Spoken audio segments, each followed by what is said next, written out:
tâu Pahi Asam na khem phiêu Ông si không qua ni Ta sắp bên lại ta Kê á đi ông si Asam na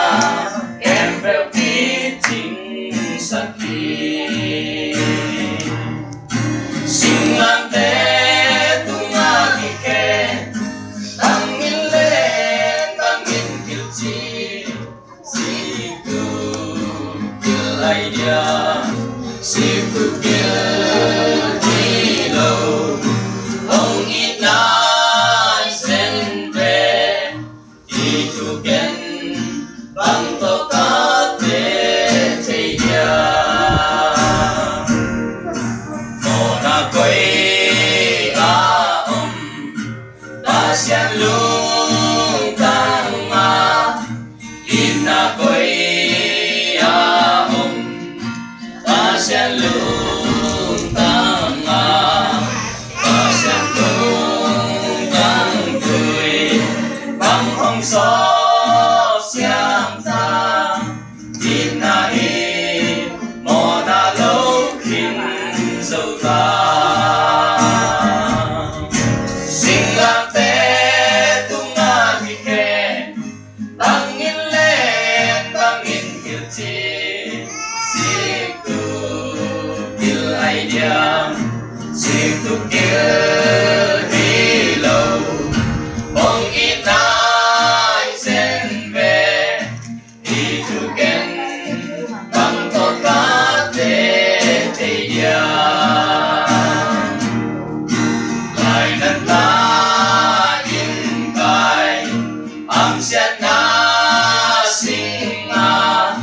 mò na linh vang xuân in na lung tăng à dây su mò na lồng khi xót xa kim ta ông mò xa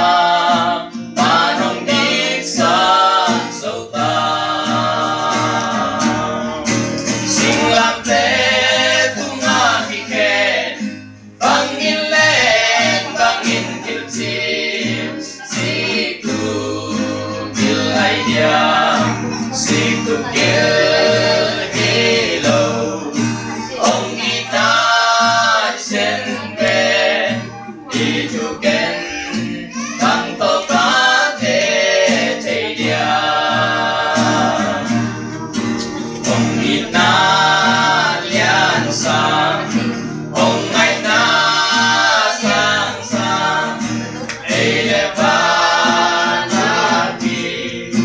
ao băng in căng giang bằng cả xóa sen tâm ông ít lâu đi lệ và thịt tươi kèm theo in chín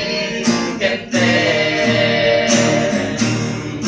sinh lang tế tung na hi khe tăng in lên tăng in kiêu chi si tu kiêu ai dia si tu kiêu